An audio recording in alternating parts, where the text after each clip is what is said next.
Welcome to the Dare to Date podcast, the podcast where I have the bigger conversations about dating, love, life, and relationships. You know, the ones that change lives. Now, I'm really excited today. I've got a special guest on the show, Amanda Lambros. Is that how you pronounce your surname? That's it. Now, I'm excited to be talking to Amanda today. Amanda is a counsellor, a love coach, a sexologist, an author, a speaker, and an academic. She helps individuals and couples become happier, more connected, and begin to finally feel appreciated and heard. Now, welcome, Amanda. Thanks for coming on the podcast. Thanks, Debbie. Now, we've met and known each other for a number of years, and every time we meet, we chat about some of the, the things around dating, relationships, etc. And I always say that I'd love to get you on my podcast, and I haven't done it until now. So now we have. We're here.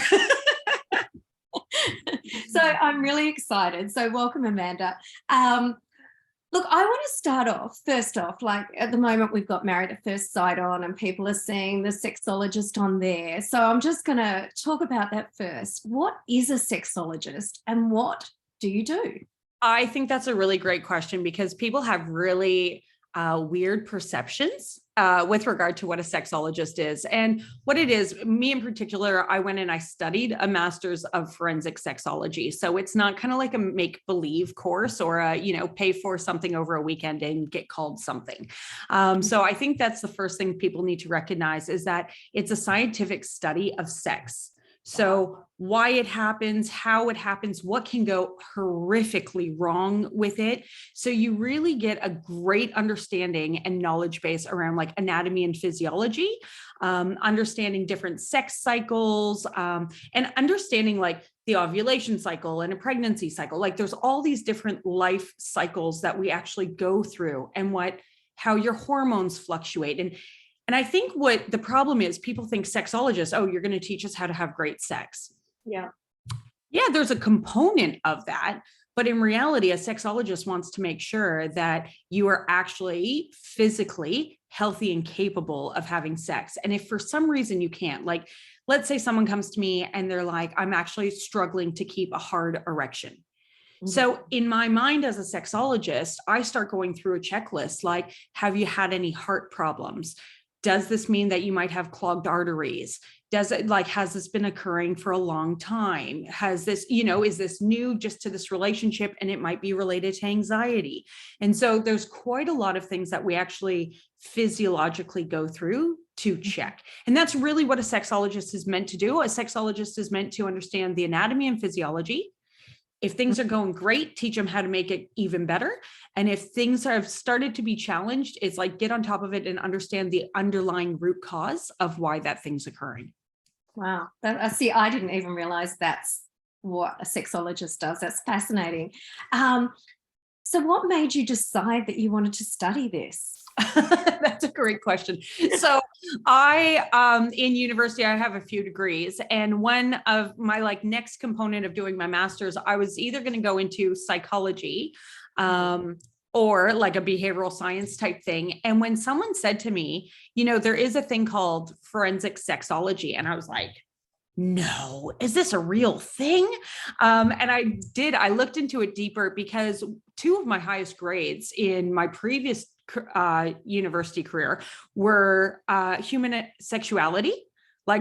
I almost nearly aced the whole class, which was awesome, and psychology. So I knew I wanted to know why we do certain things, why we behave the way we behave. And I had such a huge fascination about sex and how people connect. And I had already been a relationship therapist up until then. So I had already had a degree in counseling and had seen a lot of couples, and couples are my niche.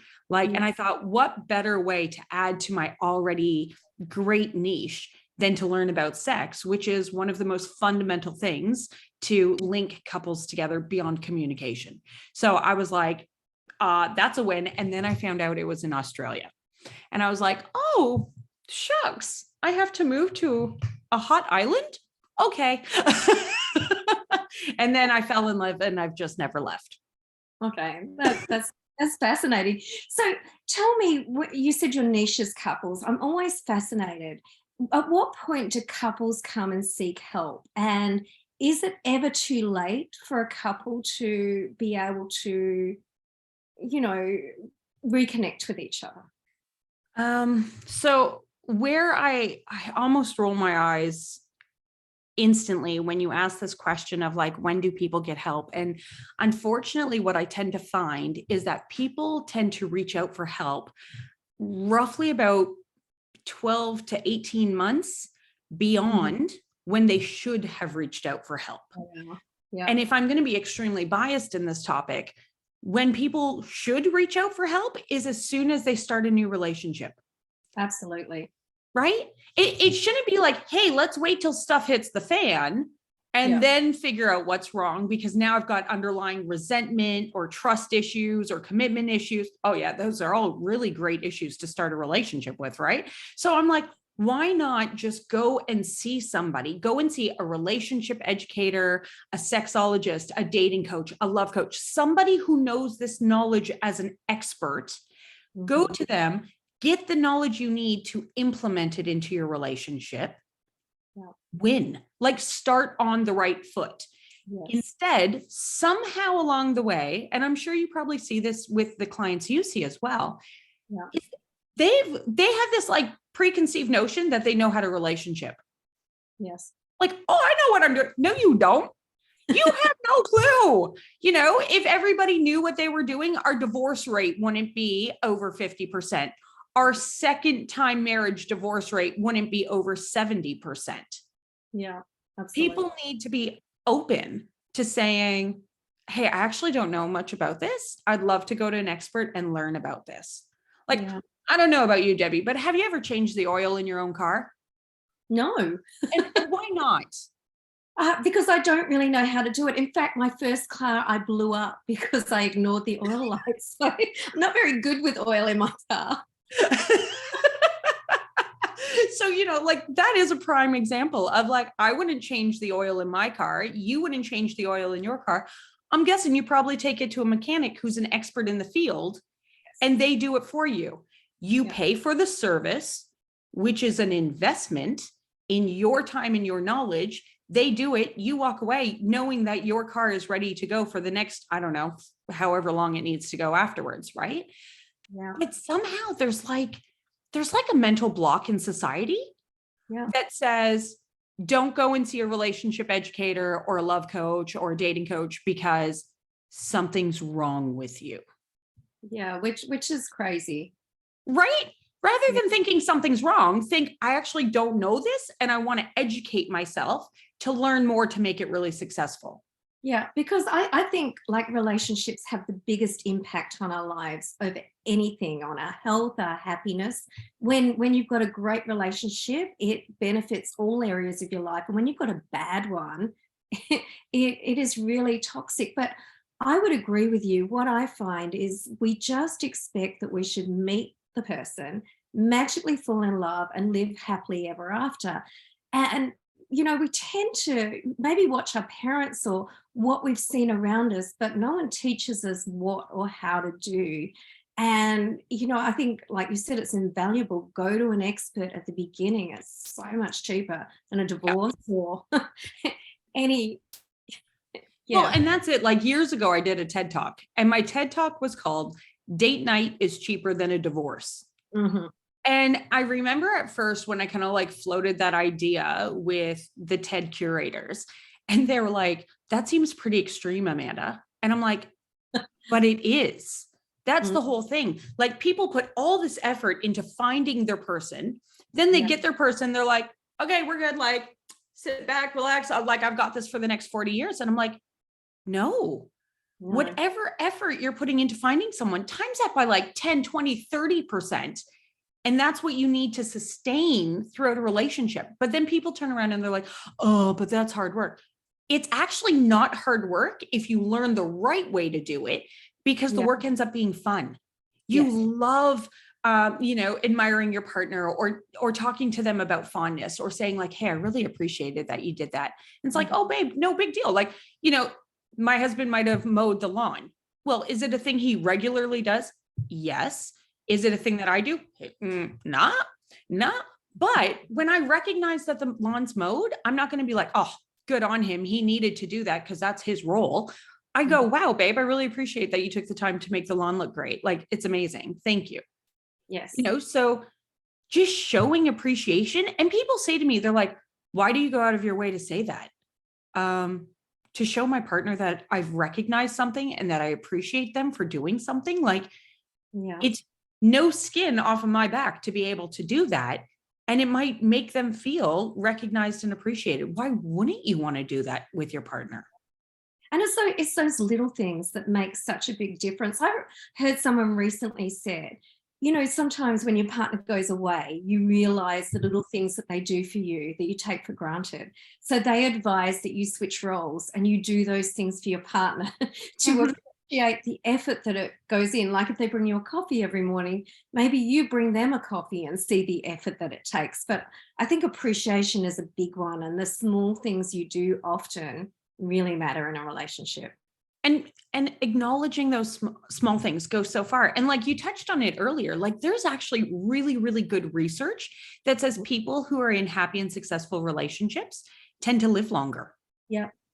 Than people who are in toxic relationships or relationships that they are just not healthy space for them. Like if you feel like you're walking on eggshells, red flag. That is not a relationship you need to be in. Like, and that's the other thing. People need to be really well aware of what red flags are for themselves, because we will all have different and unique red flags, but you've got to be honest with yourself of like, hey, what's a red flag for me? Or what's a non-negotiable that the minute that thing shows up, I'm out.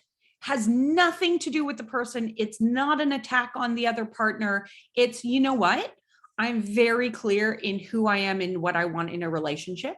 And you've just demonstrated that you actually have something that I really don't want in this relationship. It's probably going to be great for somebody else. But that's my line and I'm taking it.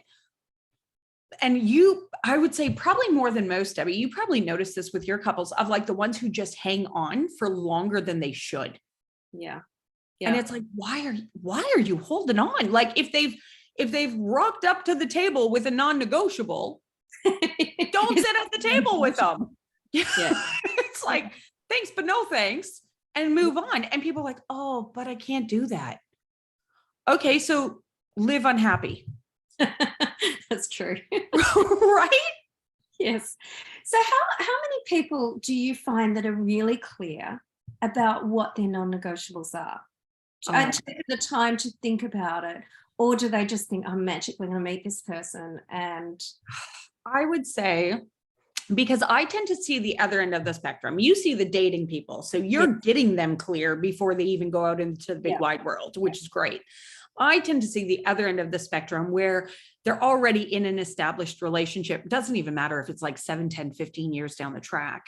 And even when I have conversations with them, probably about maybe 1 in 10 have a really clear understanding of what their non-negotiables are.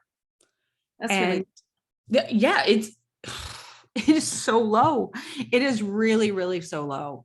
And I feel the challenge there is when you start talking to established couples who are maybe going through a rough patch, which all couples do, but who are maybe going through a rough patch, and you start talking about non-negotiables at this point, some, not all, but some start to have these epiphany or these aha moments of like, oh my goodness, I've been in a relationship for the past 12 years that I've just been overstepping my non-negotiables over and over and over. Why am I still in this relationship? And so there does become like a level of awareness, and that scares some people. But I wish people knew that more upfront in that dating zone of, I'm not going to hang on to a relationship for 12 years because I think maybe I can make it work around their non-negotiable. No, non-negotiable. Goodbye. Have a great day. Yes. So what advice would you give to someone who is, they're single, they want to meet someone, to avoid being one of those couples 12 years down the track?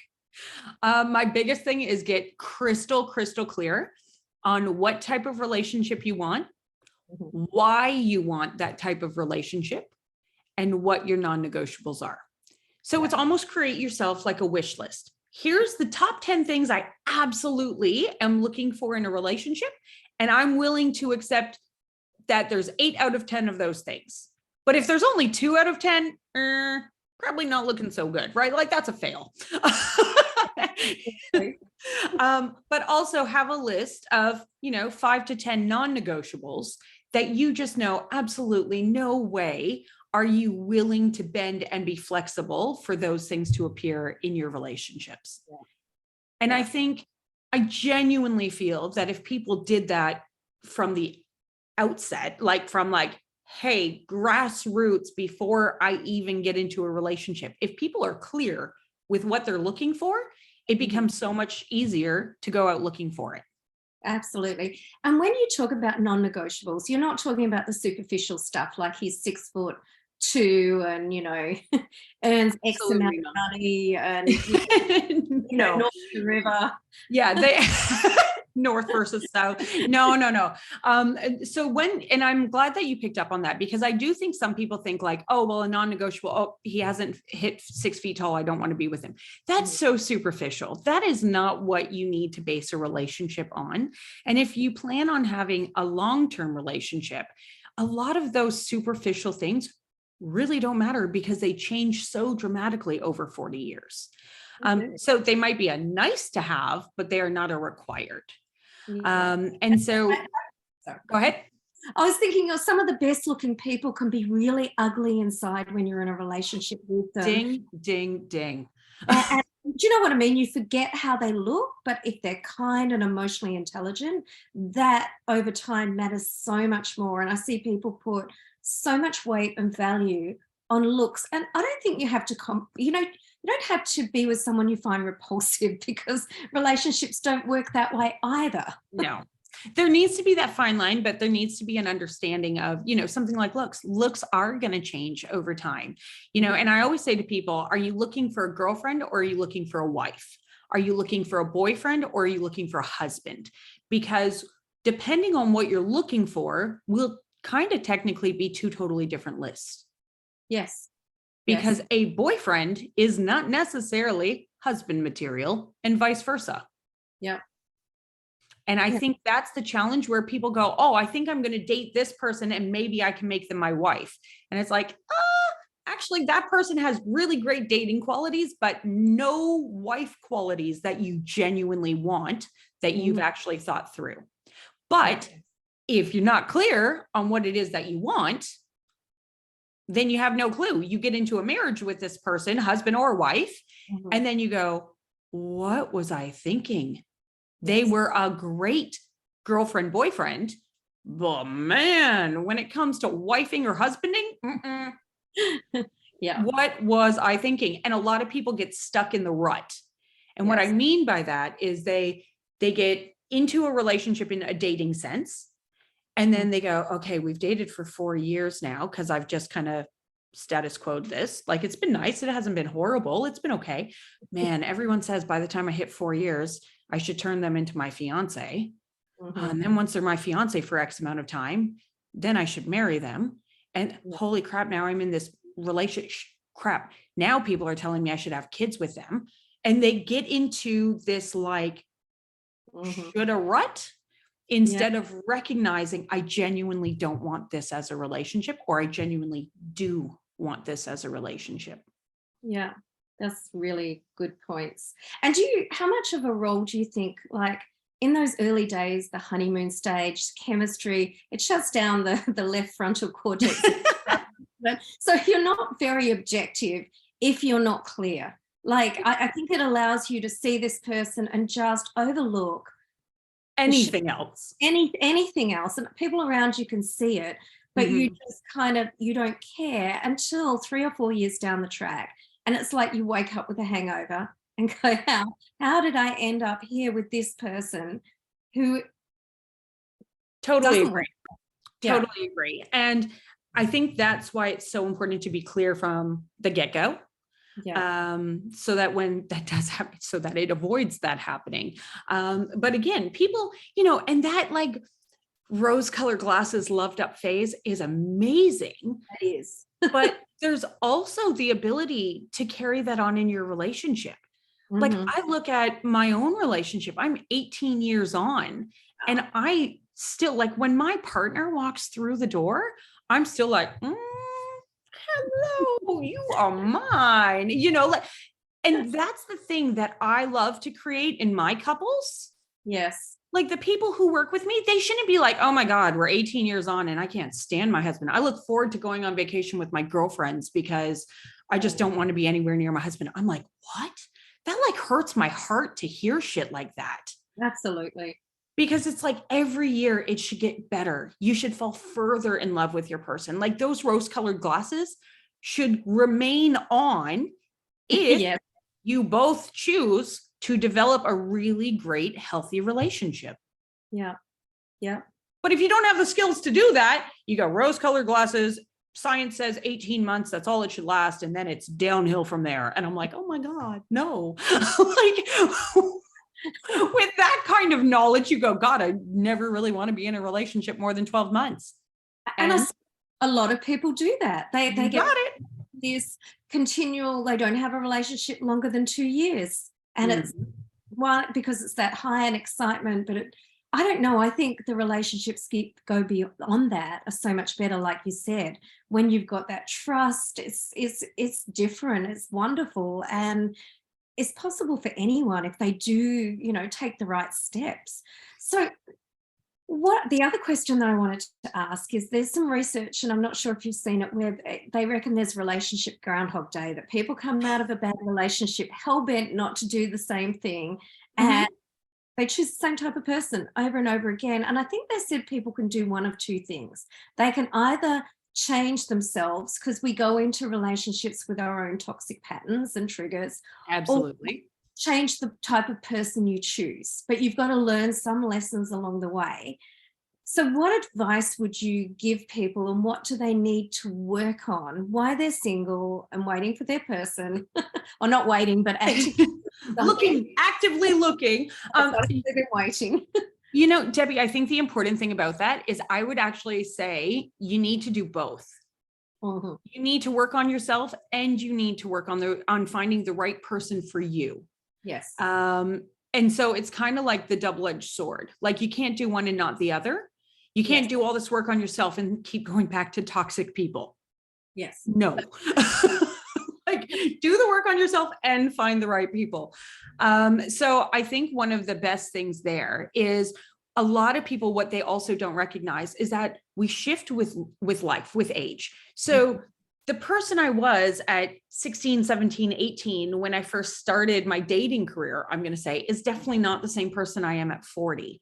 Yeah. And so parts of my values change, parts of my experience have changed. And you have to be made really well aware of that. Like you need to be willing and open-minded to do some deep work and deep reflection.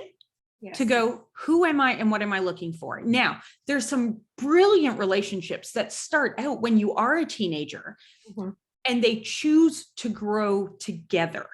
Yes. And those are brilliant, but they usually have a great level of communication, a great level of reflection, and wanting to do professional development and growth.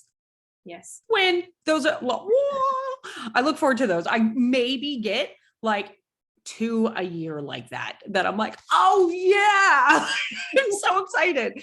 However, the flip side is what happens is people might meet at a very young age and they grow apart because for whatever reason, they become resentful of each other, or they feel that your partner doesn't have your back, or whatever it might be. There's a lot of reasons, and people grow apart. Now, the research that you just quoted is right, because what happens is, like I said earlier, about 50% of marriage, just over 50% of marriages, first-time marriages, end in divorce. Yeah. And so you would think at that point, people go, oh, hold on, maybe I should do some work and figure out why this relationship ended, whether it be me or my partner or a mix of both of it. But let's find a way to kind of adjust. And if and when I get into another relationship, I'll be crystal clear on what it is that I'm looking for. But people don't do that. They go, oh, there's been mistakes in the past. I know, I've done the work, and they haven't done the work. I don't know what kind of work they're doing because they ain't doing the work. But they go, yeah, I've done the work. And then they get into another similar, i.e. toxic, non-communicative relationship. Yeah. And over 70% of second marriages end in divorce. Just huge. Yeah. You hear numbers like that. And like to people like you and I, we're like, it doesn't need to be that number. That is a ridiculous number. That is not necessary. Exactly.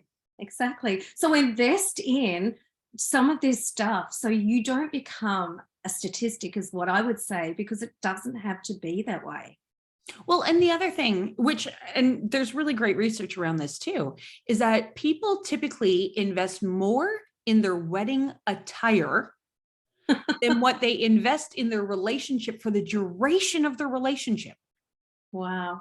I'm like, what? How expensive your wedding dress be? Like, come on, like, why are we not open to going, hey, I actually don't know this stuff and I'd love to learn. Now, the other thing is, when you go to a love coach or a relationship educator or whoever, therapist, whoever you're going to, they're not going to throw the book at you and give you like 25 different self-help strategies in one day. I always compare it to like learning the alphabet, right? Yeah. We don't teach kids the alphabet by like spewing out the whole alphabet once and going, congratulations, you got it. We start with A, B, C, D, A, B, C, D, A, B, C, D. And you just do that like little A, B, C, D, repetitive until the kid gets it.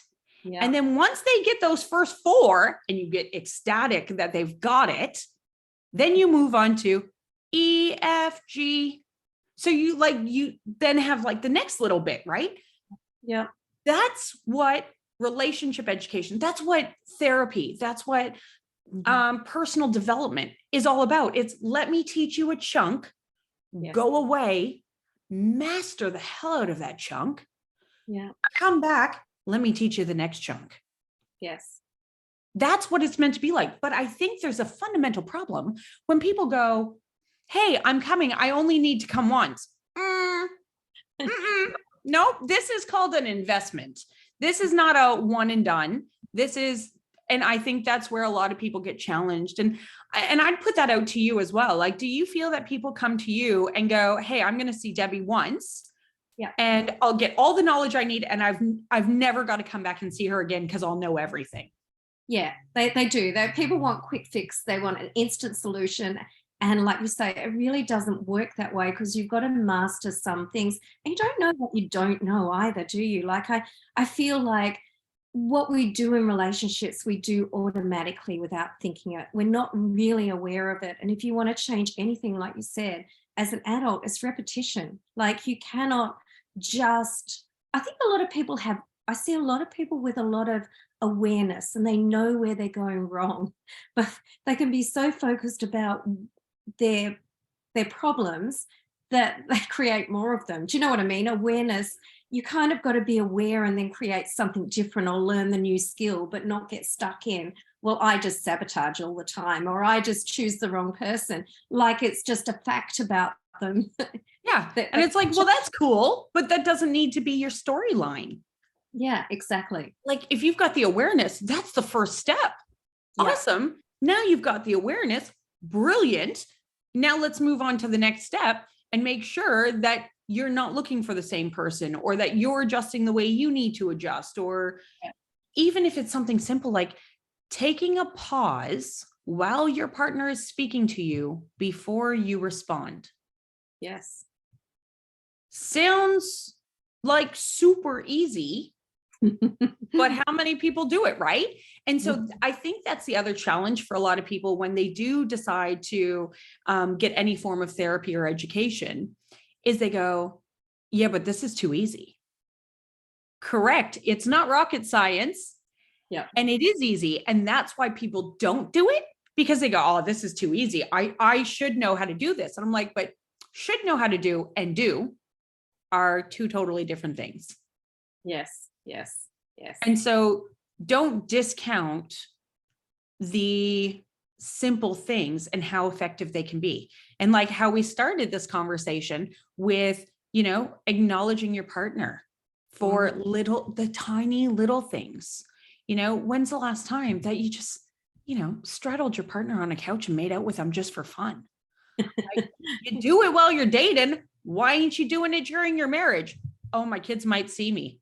That's cool. I for a fact have kids who have said to me, oh my God, mom, get a room. And I'm like, I got a house. You just happen to be invited into my house. So how about you guys go outside and play basketball? Dad and I are going to make out on the couch. Love it.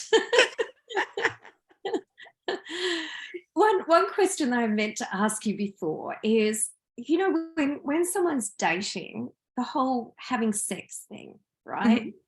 Often sex changes people's perceptions when they're dating. I've found that, men, if they're not invested enough, can often lose interest very easily.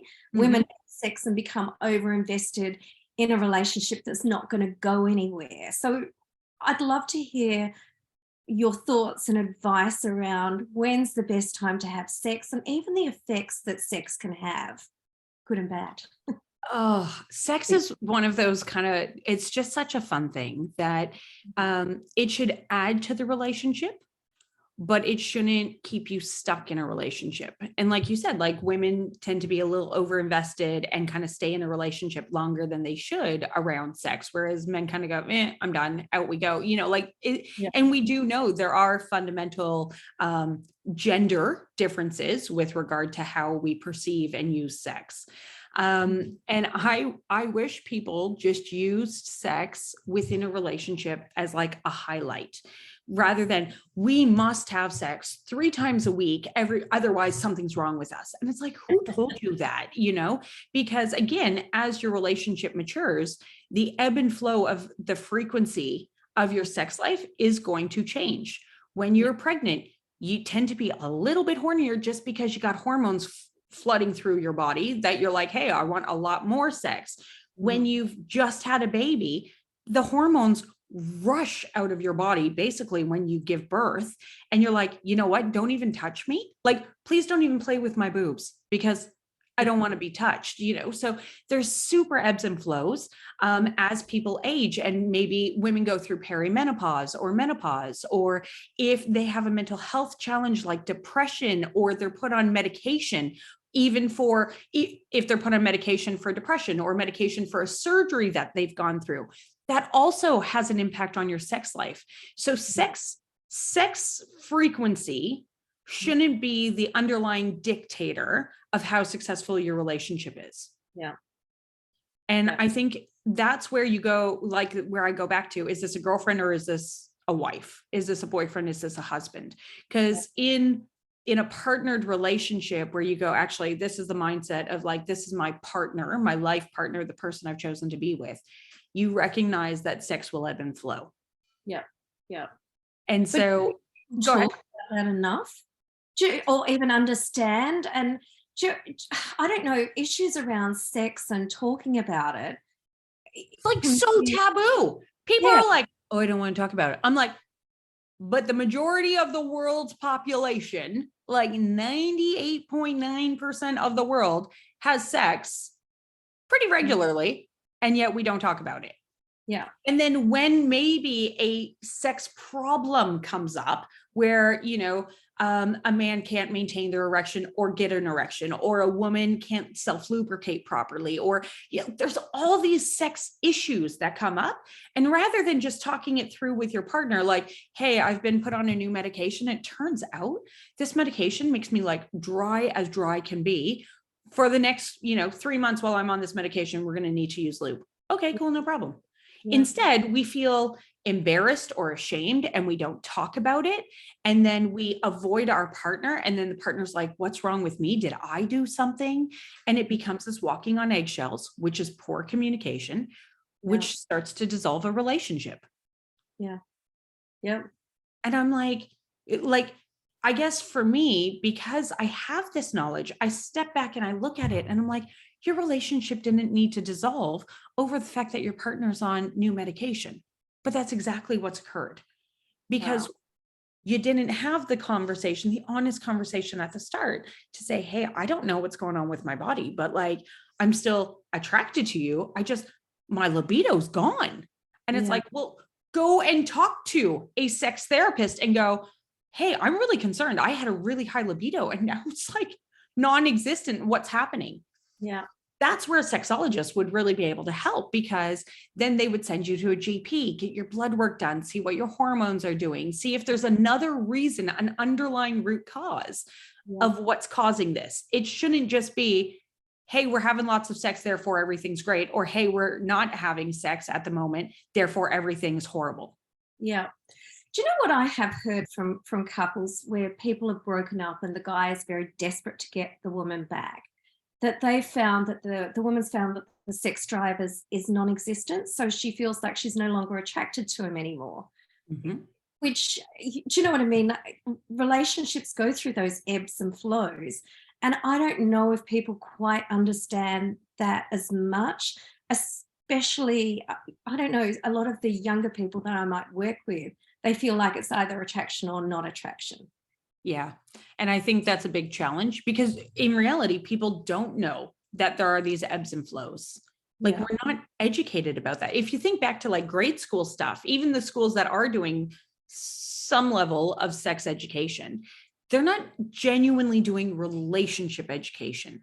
Yeah. So they do anatomy and physiology, but they're not teaching relational communication.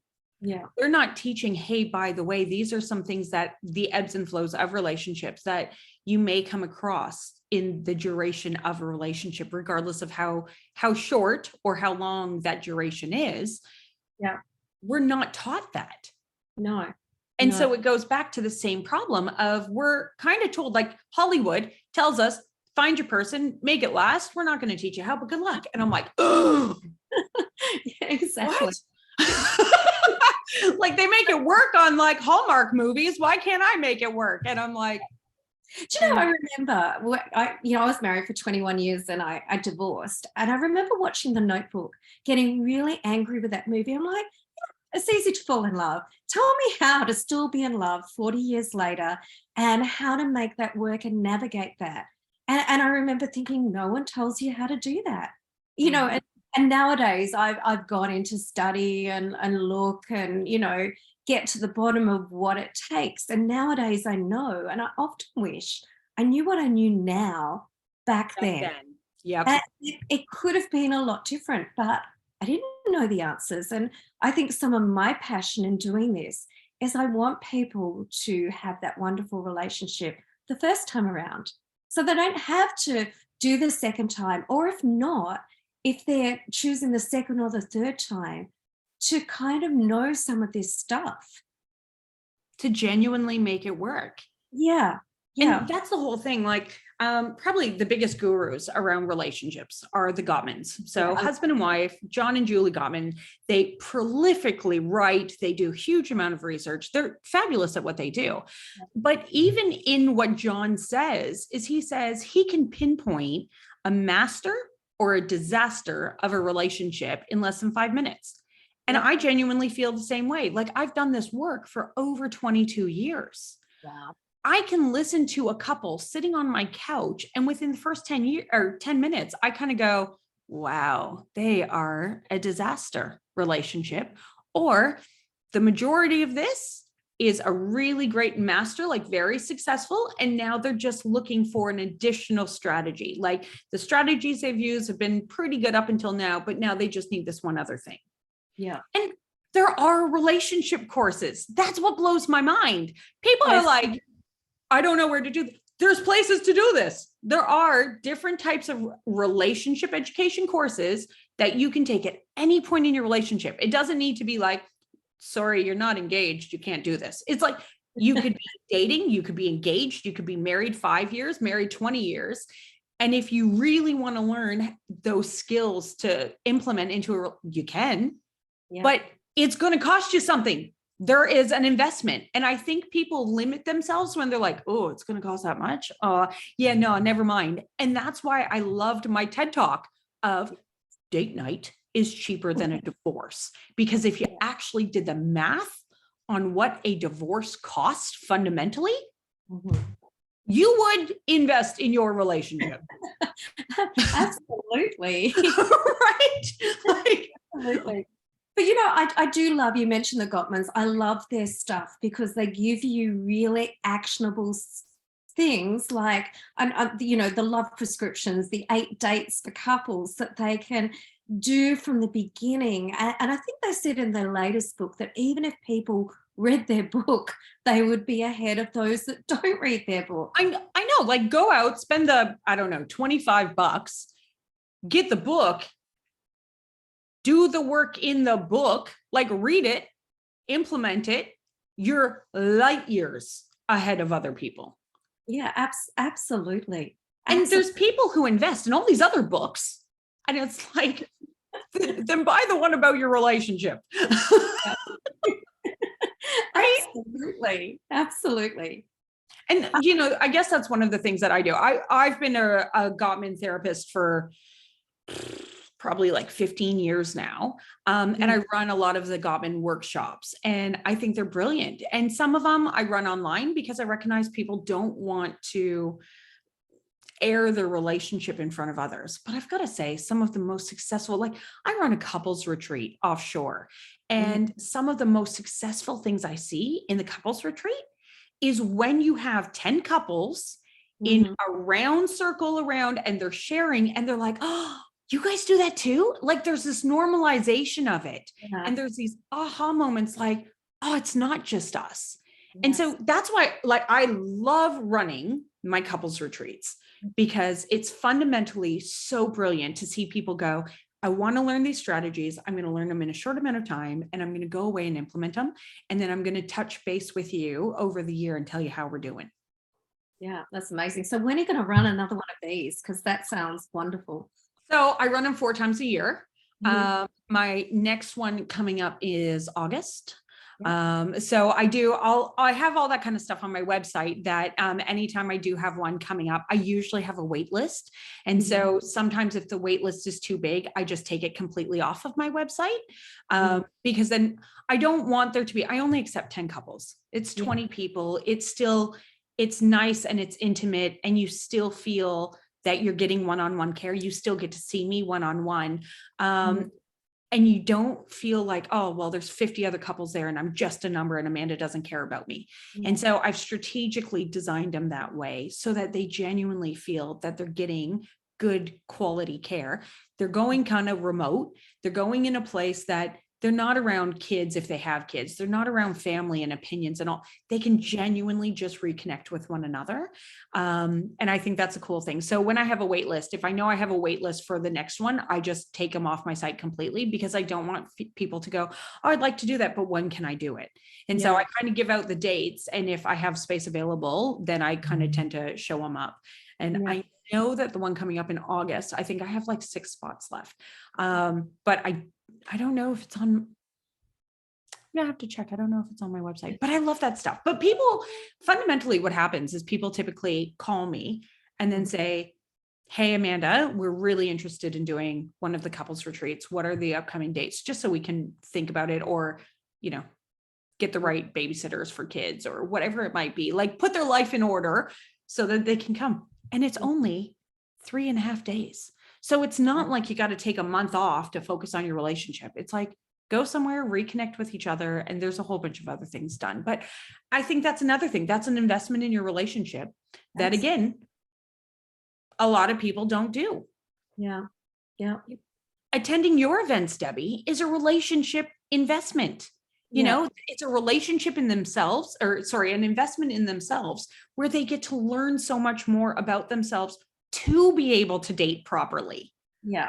Yeah. Although I find, you know, I sometimes find, because I do a lot of dating relationship coaching and I run singles events. So I find people will come to the singles events expecting that they're going to meet their person and get very disappointed when they don't. And, and it's weird. I do find that some of the people that have done the work first, how quickly they meet their person in any circumstances. So, you know, as much as I give away for people to meet, I feel like doing some of this work that you need to do and being clear and about what's really important, working on some of your patterns and behaviors and knowing. Huge. Yeah, I would much prefer to work with people there, because Yeah. I know that they'll either meet people online, they'll meet in person, they'll meet at my events, they'll meet anywhere. It kind of just happens when you're in the right space, I feel. Although sometimes it's timing. Your person might not be ready when you're ready. Like, there's all of those components. But yeah, I love people doing that so they can have the wonderful relationship. And then, like you say, going to someone like yourself, which is invaluable with the depth of experience that you've got. And, whether you're couples or singles listening to this podcast, for your single people, it's good to know that it doesn't happen by magic. It takes work, but it's easy work. It's easy work. And you just have to do the work. You got to find the right person for you. So you got to find the right fit of a therapist or an educator. To me, that's half the battle. You got to find the person that you enjoy working with, who you know is going to challenge you to do more work and keep you accountable. You need someone who's going to keep you accountable. Then do the work on yourself. If you're single, do the work on yourself so that you can have a really successful relationship. And then when you get into a relationship, do the work as a couple to continue to have a really successful relationship. Yeah, absolutely. It's a no-brainer, right? Oh, well, for us it is, but for most people listening to this, they don't look at it that way. And I mean, not at all. I was taught in school. I wish that we were taught some of the stuff that we just don't know, because it changes everything, right?